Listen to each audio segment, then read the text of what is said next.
Nu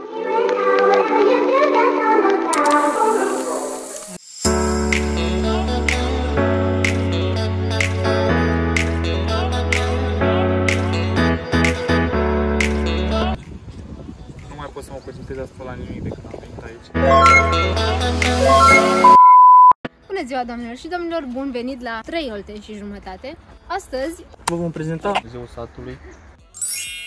Este așa o liniște și o energie, nu știu, și o să vedeți și sperăm să vă placă.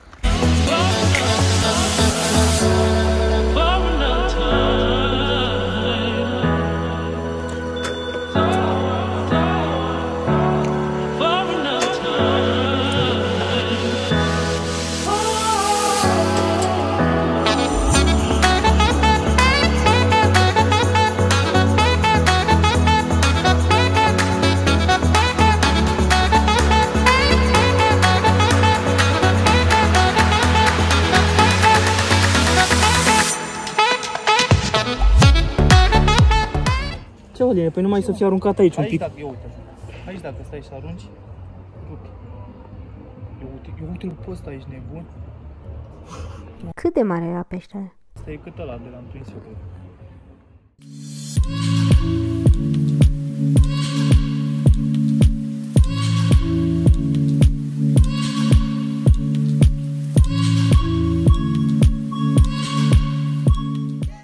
Și-ai luat 2 din drum.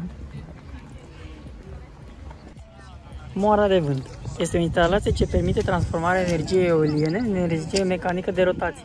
De vânt se folosește pentru măcinarea cerealelor sau în special în țările de jos, pentru descărcarea terenurilor măcinate prin pomparea apei din lacurile dintre dune aflate sub nivelul mării și transformarea terenurilor în polvere. Am rămas fără idei, suntem foarte epuizați după filmările pe care le-am avut ieri, pentru că am filmat foarte mult și suntem foarte epuizați, avem nevoie de o pauză, dar vă promitem că în cel mai scurt timp posibil o să revenim și o să revenim în forță.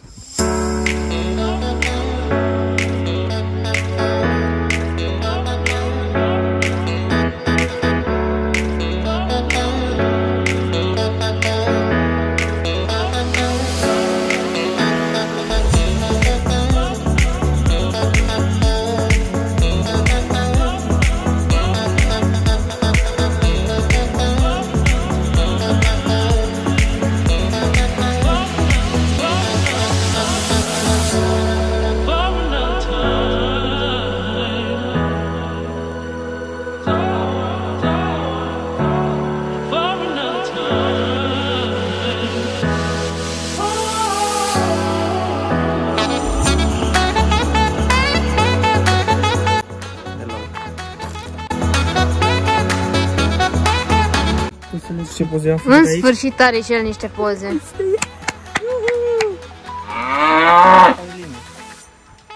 Ne-am oprit aici să facem niște poze și acum vom merge mai departe.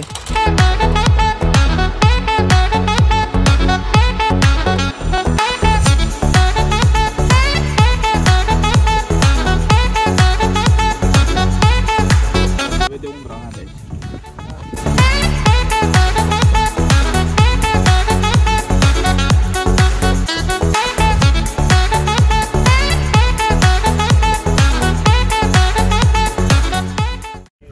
N-aveți voie acolo, dacă ea i-a pus acolo, înseamnă că nu aveți voie. Vă rog, facem sacrificii. Ce cauți acolo, Marin? Dar ce cauți acolo? Pentru a face o poză super artistică, domnul de acolo, Imagine, mi-a dat acordul de a intra prin... Dar cine-i domnul? Cred că și domnul e un înger păzitor. Trece acasă. Sunt la Sibiu. Tot mereu mă bate. Da? Sunteți pe YouTube? Puteți să ne căutați Ia să acolo. vă căutăm. Și găsesc lucruri extraordinar de faine. Da.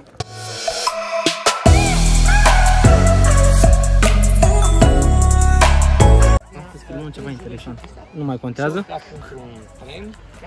Și o să continuăm acum. El ar fi stat și iuboasă, adică nu, face plăcere să facă. Se vedea că nu mințe, avea o placă minut. Avea o placă minut. Da. Da? Aveam ochii lui ca 3 treburile. pe care nu A fost închis pentru dreptate, asta mi-a plăcut, ai înțeles? Pentru dreptate și corectitudine trebuie să luptăm. Și ce a zis, copiii, faceți ce vreți, ce vă simțiți voi bine, dar întotdeauna să faceți ceva pentru dreptate. Un miez de dreptate. Așa,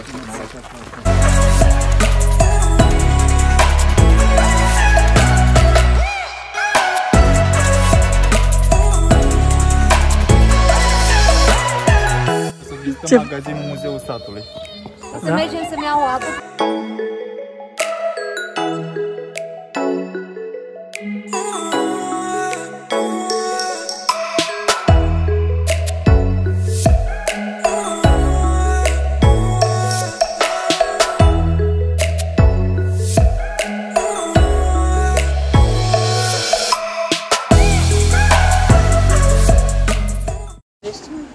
Uite suculețul meu. Dar nu se vede. E greu cu capi. Doar capi și vreau fruti fresh. Sabri, vezi apa? Iare? O apă plată.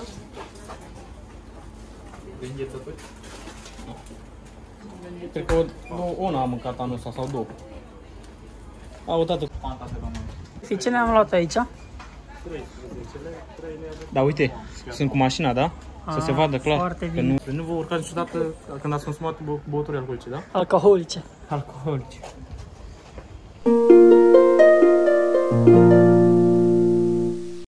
La umbra nucului bătrân.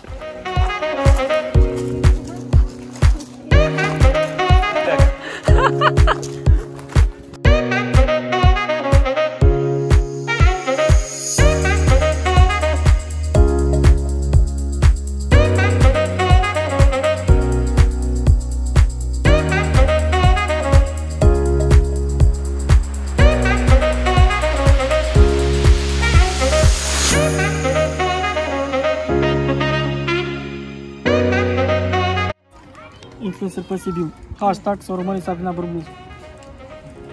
Mare editor și influencer.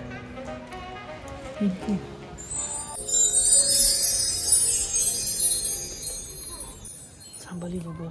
Unbelievable.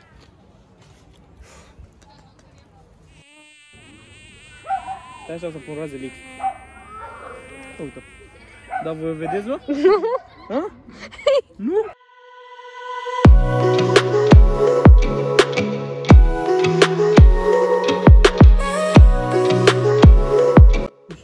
Nici măcar nu ți-aduce aminte că noi am fost cu tine, Ștefi? Nu mă țin minte. Cu așa prieteni. Știu doar că Sabri a fost. Dar nu știu. Nu mai minte ține. Eram prea fericit și nu mai știu. M-a marcat așa aici, locul ăsta. Locul ăsta o să rămână pentru mine, cred că o să-l tatuez pe gambă. Pe Eu zic gamba să mea ne mare. cumpărăm o casă aici. Dar ce s-a întâmplat atunci? Păi am aflat nota la facultății, de licențe.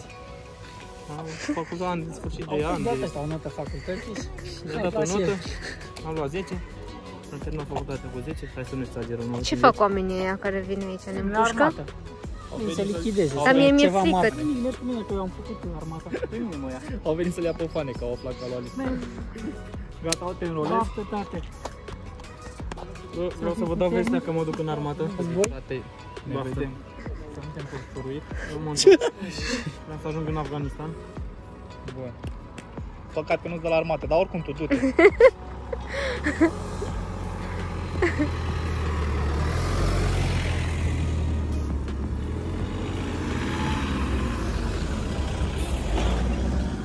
L-am găsit. Ce ai găsit? Ce ne vadă naiba ăștia?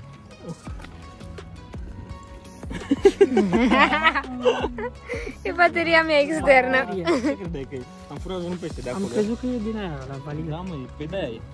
La barieră? Asta e valieră. baterie. Asta e baterie pentru accesorii, pentru Baterie pentru telefoane, accesorii?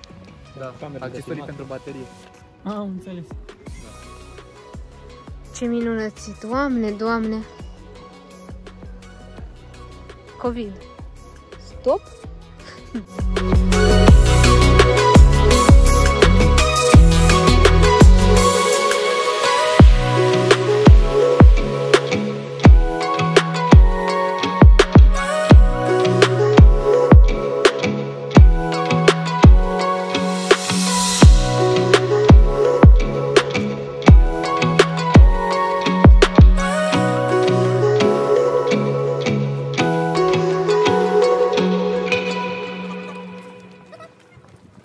fană-i? Da, băiat. Am ajuns la tine, la grădină. Vezi că vând terenul ăsta. Niște varză, roșii. Vând terenul ăsta, 20.000. Deci este seclă furager, așa se numește. Aici. Aici avem, nu mai știu cum se numește. Fasole pe arac. Da, nu știu ce e la arac. Ba, Da, și e fasole care se agață pe arac. Asta am înseamnă. înțeles. Da. Aici avem ardei, roșii, acolo mai în spate iar ardei. La asta sunteți îngrijitori aici sau? Dovlecei. Nu, Soarea floarelui, uite acolo. Îngrijitor, adică uite-te un pic la mine. Astea sunt grădini. Scuză-mă, și eu sunt patronul. Și stați, dai seama, nu stau eu să Scuze eu. Nu vezi, da.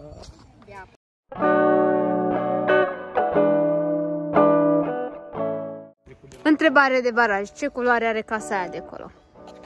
Care? Din ele că sunt două. Bej. Crem, bej tot are. Crem, bej? Tu ce zici? Bej crem. Și tu? Verde. Mă, e ocru, mă. O, da! Și aveam un material la firmă care se numește ocru și trebuie să facem o cortină cu culoarea ocru. Ce idioți. Și chiar nu știam și mi-a explicat ocru. Ocru. E ocru. Mi-a și zis ocru și am zis, zic cortină, după aceea nu avem ce să crem aici. Nu știu, dar să fie frumos. O să cadă de acolo, dacă îl țin eu. Nu cade. E sigur? Da. Deci, cum să fie poza?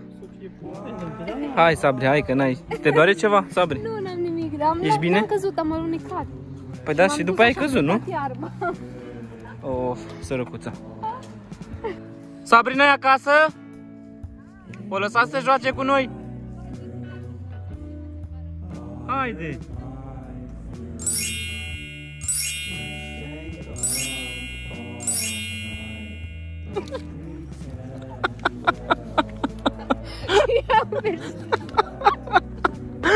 Ce-ai făcut? Ai căzut? Wow. Ochelarii au ceva? Nu. Te-ai speriat? Nu m-am speriat. Sabri, n-ai acasă? O lăsați să joace cu noi? Haide! Ia mă, Sabri, ce ai făcut? Am înversit pantalonii. Dar cum ai căzut? Ai vrut să faci tu a fost a doua dublă. Dublu șurub cu închidere la sol, cu Sugahara, cu trimis. Cu soluții dublă întoarcere.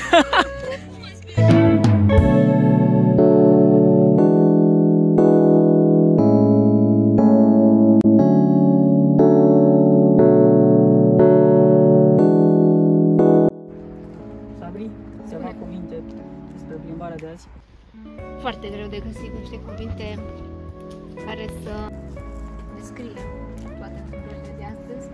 Ce vă pot spune este că a fost o zi minunată, a intrat și șterg în cadru și sperăm ca și zilele viitoare să mai fie la fel de călduț și frumos.